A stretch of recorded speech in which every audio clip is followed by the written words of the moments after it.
Bab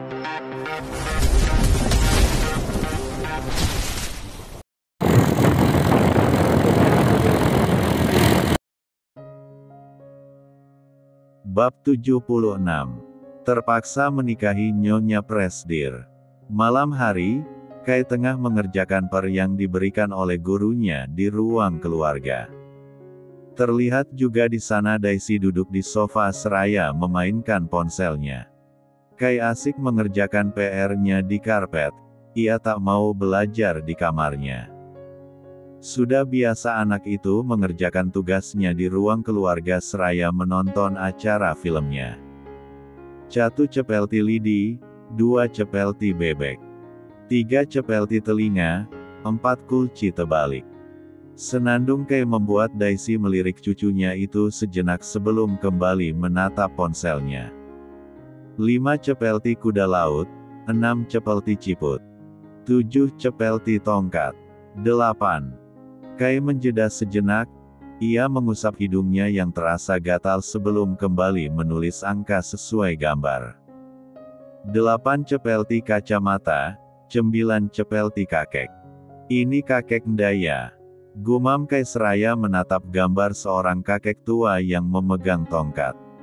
Daisy mengalihkan tatapannya sejenak, ia menunduk seraya menatap tugas milik cucunya itu.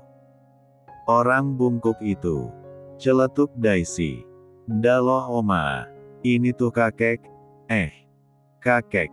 Kok Kai ndak punya kakek? Oma suaminya mana? Kai menegakkan tubuhnya, ia menatap Daisy yang menatapnya dengan tatapan terkejut. Ci, opamu kan udah meninggal. Gimana sih, udah sama bidadari dia tuh. Ketus Daisy dan kembali menatap ponselnya. Ia tak mau mengingat mendiang suaminya yang membuatnya sedih. Apalah oma ini, kali yang balulah. Kayak momi. Kamu kira cari suami kayak beli jajan di warung sembarangan. Seru Daisy dengan kesal. Kai mengerucutkan bibirnya sebal, menurutnya dia tak salah. Hanya menyarankan, apa yang salah? Saat ia tak punya dedi, dia yang mencari suami untuk mominya agar bisa punya dedi. Tatapan Kai beralih menatap ke arah Sea yang berjalan menghampirinya seraya membawa seset pakaian yang sangat Kai kenal. Momi kok bawa baju Kai?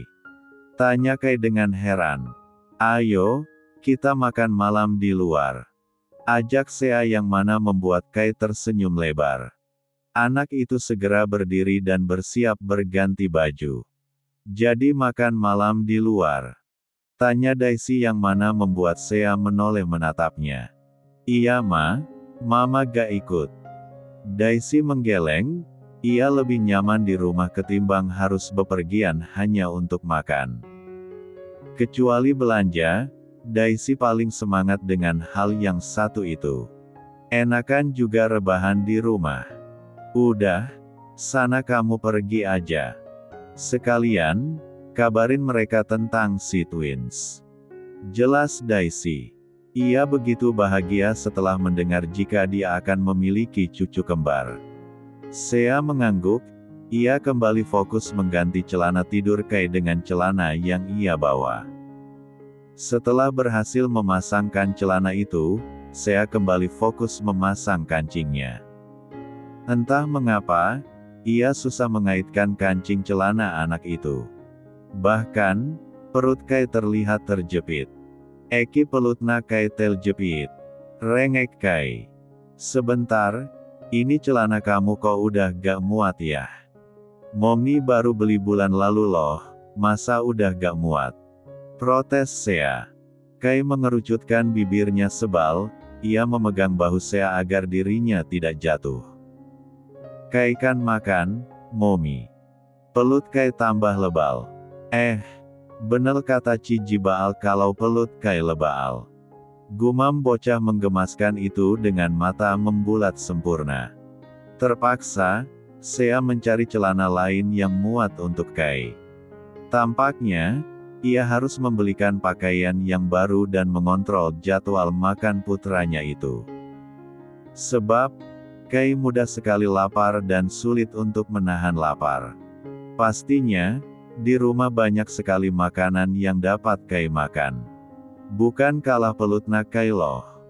Momi yang dah belikan Kay baju. Protes Kay yang mana membuat Sea menghela nafas sabar. Ya, enggak ada yang salah. Lemakmu yang salah, Kay. Kay, lemakna Kay ndak kalah juga loh.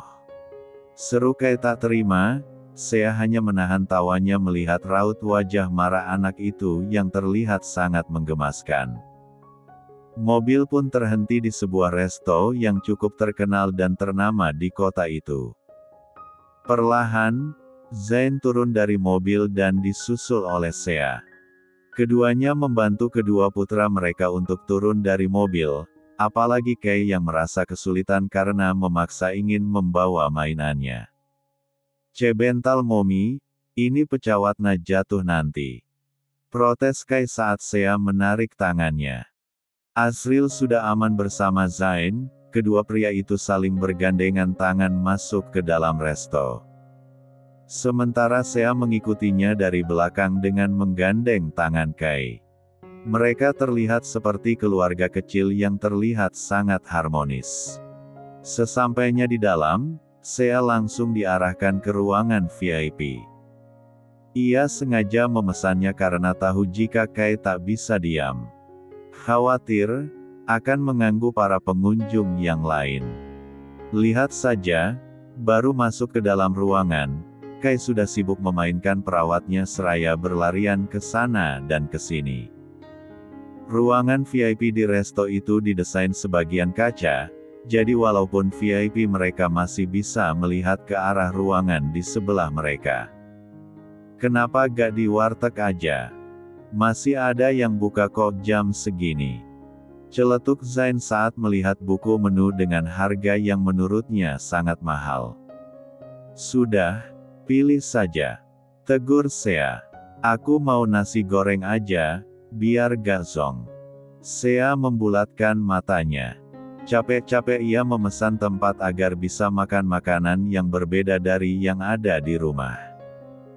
Bisa-bisanya suaminya malah pesan nasi goreng di resto mahal ini. Biar aku aja yang pilih. Putus Sea seraya menarik buku menu itu. Setelah memesan, Sea dan Zain berbincang sedikit. Bahkan, sesekali Asril ikut menimbrung obrolan kedua orang tuanya. Kecuali Kay, seperti biasa anak itu sibuk sendiri. Sampai kegiatan Kay terhenti saat ia menatap kaca ruangan itu. Tanpa diduga, ia menempelkan wajahnya pada kaca dan melihat seorang wanita yang berada di ruangan sebelah. Tantikna, gumam Kay. Nafasnya membuat kaca itu berembun, bergegas Kay mengusapnya dan kembali melihat wanita cantik itu. Sampai makanan tiba, Kay masih menempelkan wajahnya di sana. Anak itu begitu antusias menatap wanita cantik yang ada di ruangan sebelah. Saat akan menyantap makanannya, Sea baru sadar jika sejak tadi dia tak mendengar suara Kay. Tatapannya pun mengarah ke segala penjuru ruangan. Sampai tatapannya terhenti saat melihat putranya yang membelakanginya. Kay, hei, panggil Sea. Kay menarik wajahnya, ia menoleh ke arah Sea dengan senyuman lebarnya. Dengan cepat, Kay berlari menuju Sea dengan memeluk pesawatnya. Momi, seru Kay dengan semangat. Duduk yang benar, ayo. Titah Sea seraya membenarkan kursi di sebelahnya. Di sebelah ada Uncle ganteng, Uncle gantengna buat Oma. Bial Oma ada cuaminya kayak Momi. Seru Kay dengan senyuman lebarnya. Sea menggelengkan kepalanya, ia meminta putranya duduk dan menikmati makan malam. Zain tertawa kecil melihat Kay mengerucutkan bibirnya sebal. Lalu pria tampan itu membantu Kay mengambil makanannya.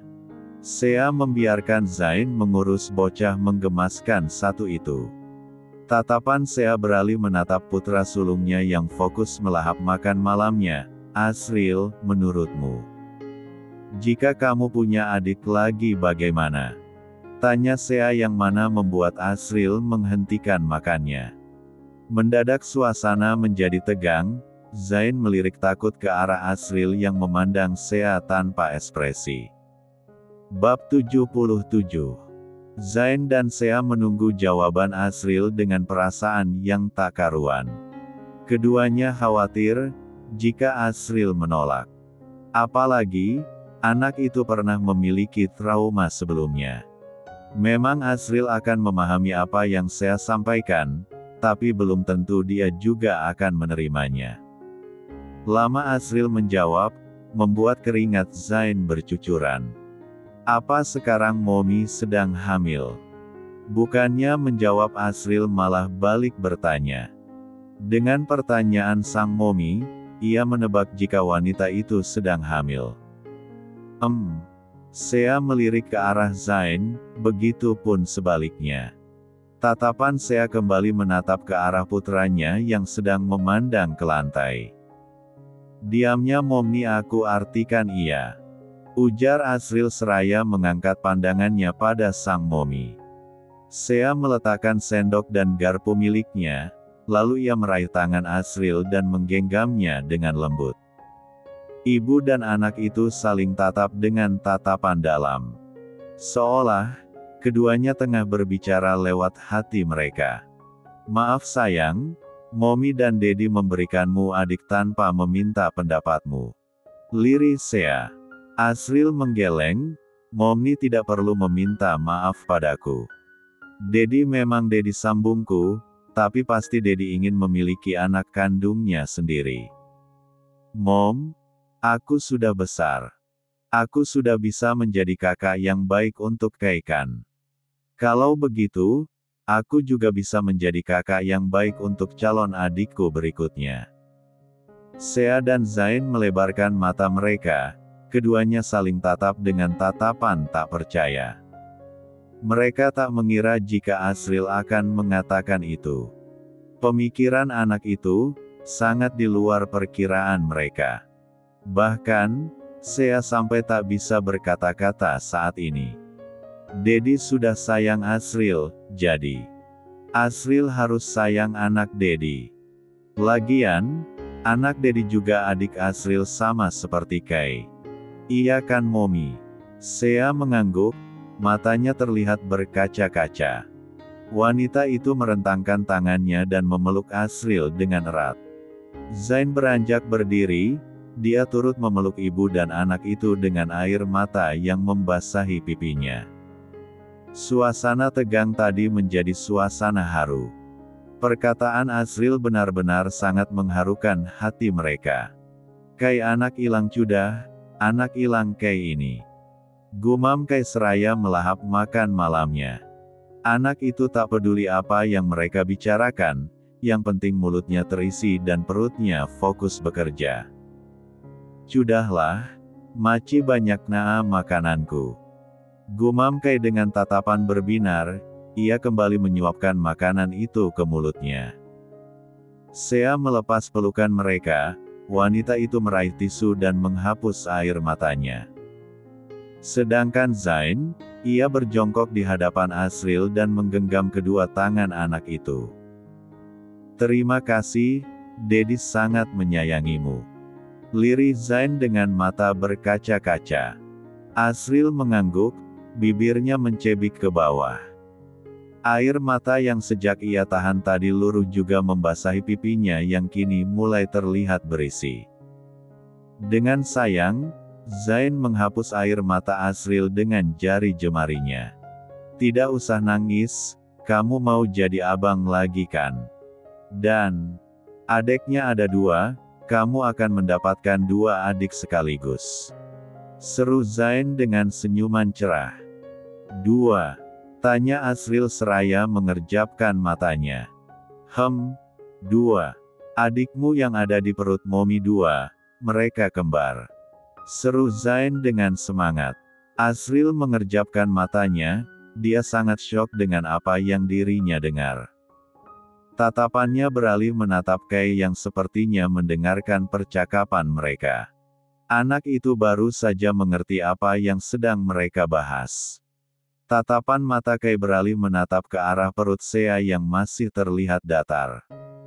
"Adekna dua?" tanya Kai dengan nafas memburu. "Iya," Kai senangkan. "Nanti ada teman main, jadi rame kan Ru?" "Nda cenang hua. Nda ada teman main. Pucing nanti Kai adekna ambil jajan Kai." Nda cuka." Sea dan Zain tak mengira jika penolakan Kai karena khawatir adiknya mengambil jajannya. Zain segera mendekati Kai, dia menggendong anak itu yang menangis keras. Padahal, di mulutnya masih ada makan malam yang belum sempat ia kunyah. Kalau ada adek enak. Kai mau jajan, tinggal suruh adeknya ambil jajan. Adek tuh enak buat disuruh. Ujar Zain menenangkan Kai. Tangisan Kai berhenti, pria kecil itu terdiam. Alisnya menukik tajam, tatapan matanya kini menatap ke arah Asril yang juga tengah menatapnya. "Benar juga, abang celing culuh Kai belecin Kamal. Nanti adek Kai dua, catu culuh buat beli jajan catunya culuh belecin Kamal. Cempulna kali hidupna Kai." Batin anak itu. "Ya udah, kalau Dedi mak canda papa." Cicit anak itu yang mengundang tawa semua orang yang ada di sana. Lionel baru saja pulang dari kantornya. Pria itu sengaja lembur di kantor karena tak ingin kembali bertengkar dengan sang istri yang terus menuntut cerai. Lionel sangat mencintai Vanya, ia bahkan rela mendapati sikap dingin istrinya selama bertahun-tahun demi bersama dengan wanita itu. "Kenapa baru pulang?" Lionel yang baru saja masuk dikejutkan dengan suara sang istri. Pria itu berbalik dan menatap wanita yang menatapnya dengan tajam. "Abis lembur. Kamu udah makan?" balas Lionel berusaha untuk tenang. Vanya mengangguk singkat, "Apa kamu belum makan?" Mendapat pertanyaan seperti itu, hati Lionel terasa berbunga-bunga. Dengan cepat, pria itu menganggukkan kepalanya dengan senyuman lebar. "Itu masalah kamu sendiri, siapa suruh gak makan Sudahlah, aku ingin tidur." Vanya beranjak pergi, meninggalkan Lionel yang mengempat tak percaya. Tadi ditanya, ya aku jawab. Apa salahnya? Hais, malah lapar beneran lagi. Lionel memegangi perutnya yang terasa keroncongan. Setelah membersihkan dirinya, Lionel berjalan ke dapur. Perutnya terasa sangat lapar, ia tak bisa tidur dalam keadaan perut yang kosong. Namun, langkahnya terhenti setibanya ia di dapur. Pria itu mendapati istrinya sibuk memasak, hal yang hampir tak pernah ia lihat selama ini. Dulunya, Vanya sangat gemar memasak. Setiap pulang, Lionel selalu disambut dengan menu masakan buatan istrinya. Bahkan, Lionel saja sampai lupa kapan terakhir ia memakan masakan istrinya sejak kejadian itu. "Makanlah, aku sekalian buatkan untuk Jenna," ujar Vanya seraya meletakkan sepiring nasi goreng di atas meja makan mini yang ada di dapur. Lionel tak bisa menyembunyikan rasa bahagianya, pria itu tersenyum seraya menarik kursinya untuk dirinya duduk. Setelah duduk, perlahan Lionel menarik piringnya dan mulai menyendokkan nasi goreng itu ke mulutnya. Pria itu tersenyum, matanya terlihat berkaca-kaca. Sudah bertahun-tahun lamanya, rasa nasi goreng itu tak berubah. Vanya mencuri pandang ke arah Lionel. Entah mengapa, ia merasa kasihan dengan pria itu saat ini. Apalagi saat sedang makan sekarang, kenapa pria terlihat perlu dikasihani saat sedang makan? Entahlah, Vanya tak mengerti mengapa ia iba melihat pria itu makan. "Aku ke kamar Jenna dulu," Pamit Vanya. Namun, saat ia akan pergi, Lionel menahan tangannya yang mana membuat pandangan keduanya bertemu. Aku tahu kalau kamu sengaja memasak ini untukku. Terima kasih sayang. Ujar Lionel dengan senyuman manisnya. Membuat Vanya terlihat salah tingkah dengan tatapan pria itu. Ma, Pa, kakek pingsan. Teriakan Jenna mengejutkan keduanya. Refleks, Lionel menarik tangannya dari tangan sang istri. Apa? Bab 78. Baik dok, terima kasih. Ujar Lionel pada seorang dokter yang memeriksa keadaan Tuan Roderick. Tatapan Lionel beralih pada sang ayah yang sudah terbangun dari pingsannya. Perlahan, ia menghampiri pria baya itu yang berada di atas berangkar rumah sakit. Kata dokter, darah tinggi ayah kambuh. Sebenarnya ayah mikirin apa sih?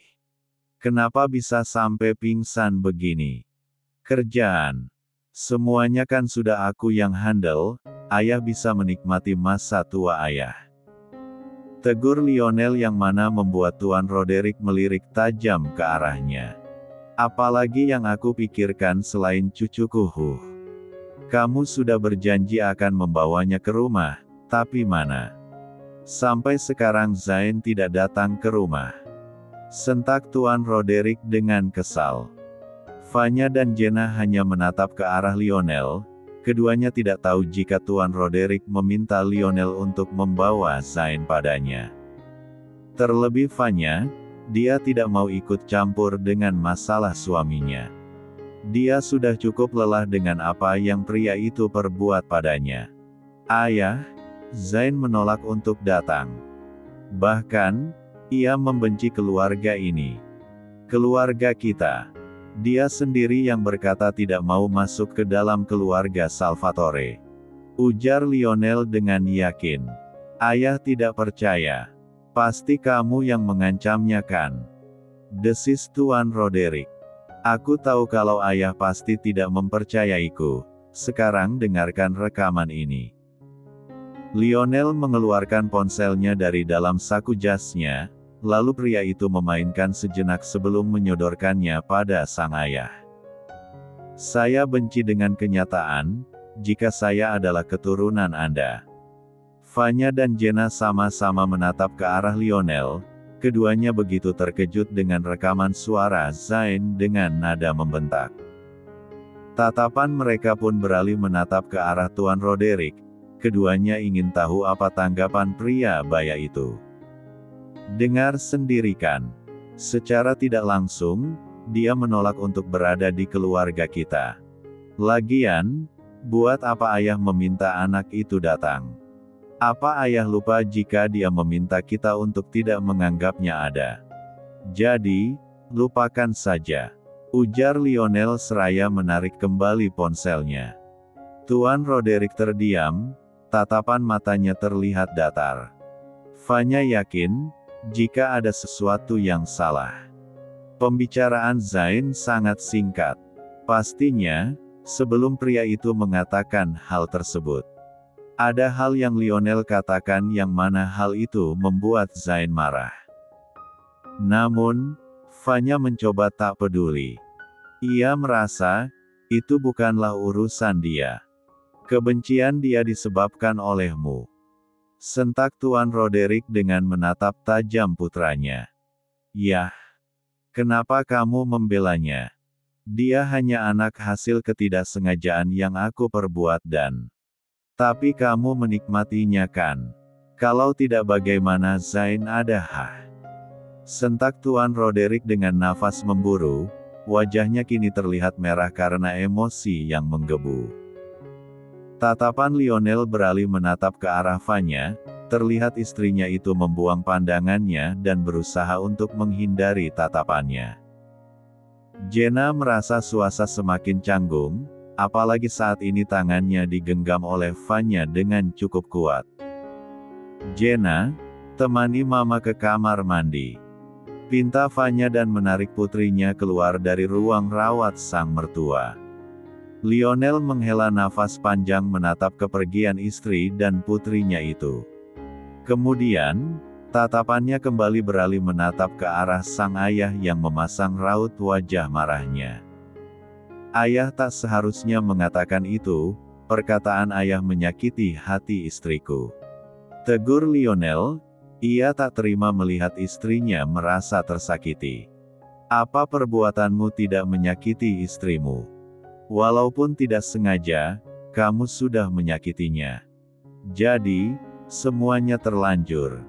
Perkataanku tidak ada apa-apanya dibandingkan dengan perbuatan jahat temu pada ibu dari Zain.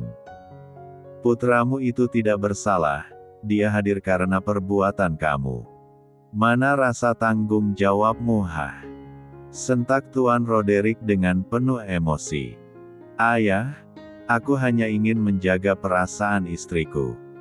Kalau Zain datang ke rumah, pastinya ia akan bertemu dengan Vanya.